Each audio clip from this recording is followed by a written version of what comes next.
Can the American people change Washington, D.C.? In Washington today, you cannot fix Washington. Washington was created in deception, starting in 1868. The 41st Congress changed Washington to a corporate-style government and gave it an area of jurisdiction of 100 square miles, which is known as Washington, D.C., or the District of Columbia today. In 1974, some of the land was taken back from Washington, and today Washington is 68 square miles. Anyone who claims to be a citizen of the United States, under legal definition of the United States, is pledging their allegiance to Washington, D.C. or the District of Columbia. They are not Americans. You can be a U.S. citizen or you can be an American, but you can't be both. It's impossible. The total jurisdictional authority and territory of the corporation in Washington is the District of Columbia, period. It has never been legislated any differently than that. So why is the District of Columbia ruling over the states in America? Well, they're doing it, go back to the implied consent that we talked about earlier. They are using the implied consent of the people because we are not saying no. You can throw everybody out of Washington. You can vote every single one out. You can change the president, change the entire Congress, and you cannot change Washington. It was created in deception. It has operated in deception since 1868, and nothing you do to change it. There's nothing you can do to change it. You can't change Washington. Washington is what it is. A leopard cannot change its spots. They cannot turn over a new leaf because the laws are designed for them to deceive, lie, and cheat the American people. And we can document that.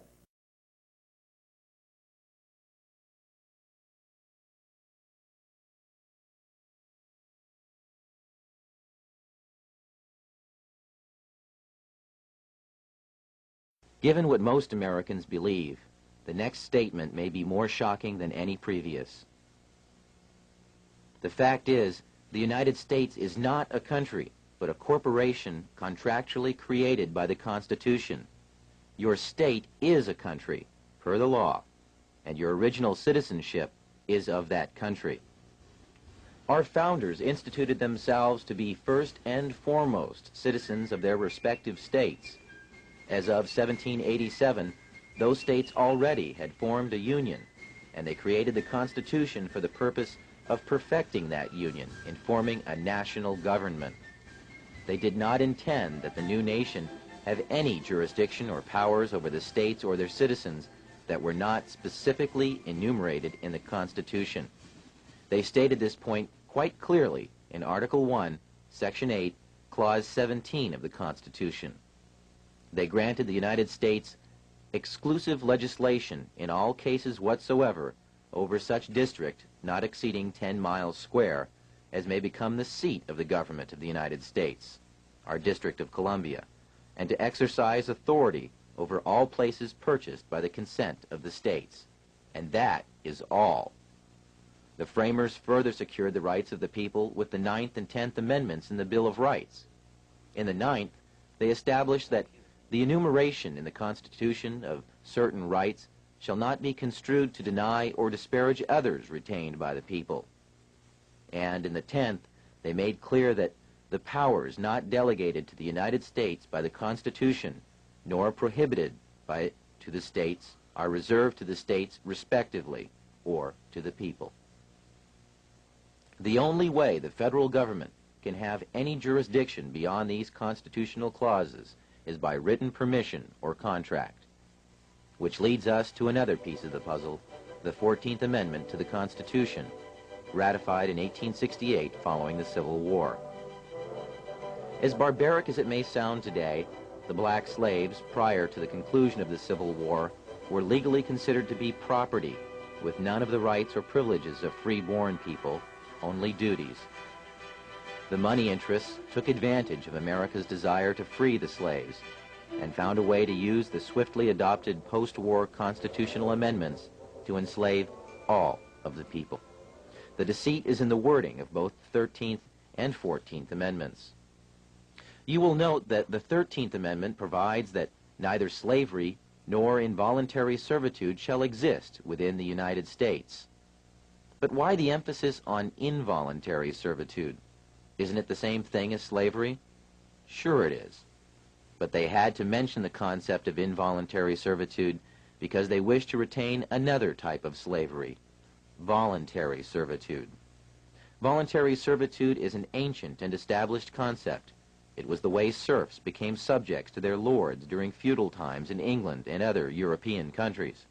It was a way for free men to earn a living at a time when all property was held by a select few, and thus anyone who wanted to farm and support their family had first to agree to be subject to a lord of the land. Our forefathers hated this concept and designed our Constitution to exclude titles of nobility, making all Americans sovereign. The 14th Amendment turned the intention of the founders on its ear by making voluntary servitude a requirement for former slaves to gain the rights already guaranteed to free-born United States citizens. When the slaves were released from their involuntary servitude following the war, their status was changed from that of being property to that of being a person. But being a person still entitled them to none of the rights associated with citizenship. So the 14th Amendment ostensibly was written to provide the former slaves with the same constitutional rights of free-born American citizens, but only if they agreed first to become subject to the jurisdiction of the corporate United States. Making oneself paramountly, that is, first subject to the jurisdiction of the laws of the United States, however, limits access to parts of the Bill of Rights, as we'll explain in a moment. But first remember, anyone who voluntarily subjects himself to the laws or jurisdiction of another is, in every way, obligated to abide by the terms of any contracts or laws established by whomever establishes the rules of the contract. In simple terms, this meant that the former slaves became subjects first to the United States, and secondly to the state in which they lived. They had no sovereignty whatsoever. This status had never existed in the United States prior to that time. The 14th Amendment created a new class of citizenship in the United States, a second-class citizenship. Up until 1868, every American was a paramount citizen of their state, and by virtue of that, also a citizen of the United States, with full individual sovereignty as guaranteed by Amendments 9 and 10 in the Bill of Rights. But so-called naturalized citizens, or 14th Amendment citizens, are paramountly subject to all laws of the United States, and, having no status as free-born citizens, have no access at all to the unenumerated rights retained for the people by Articles 9 and 10 of the Bill of Rights. That's because, in order to get any rights at all, they had to subject themselves to the jurisdiction of the corporate United States, which left them no unenumerated rights. The only rights they had were those specifically written into the Constitution. The sad tragedy of America today is that all U.S. citizens, regardless of race, are now 14th Amendment slaves due to contracts with the government of the United States through Social Security, birth certificates, driving licenses, citizenship statements, tax forms, and many other documents. The true paramount citizenship that all Americans deserve is that of their respective state, which is a sovereign citizenship. Such status would exempt them from federal and state income taxes, as well as property and inheritance taxes. This sovereign citizenship was the status held by our forefathers. Now, if you're still thinking that the U.S. government needs to have a central bank and collect income tax or it will collapse, think again. Over 2/3 of the federal government's income is derived from sources other than income tax. There is even evidence suggesting that none of your income tax is used by the government. Fees, excise taxes, tariffs, sales taxes, and other forms of income have easily supported the U.S. budget in the past and could easily support it now. We have done without a national bank for large stretches of our history, and the U.S. Treasury is perfectly capable of printing and managing a money supply. In fact, the only constitutionally sanctioned currency is backed by gold or other precious metals. This is a far more stable form of currency and is the type of money the Treasury was designed to handle.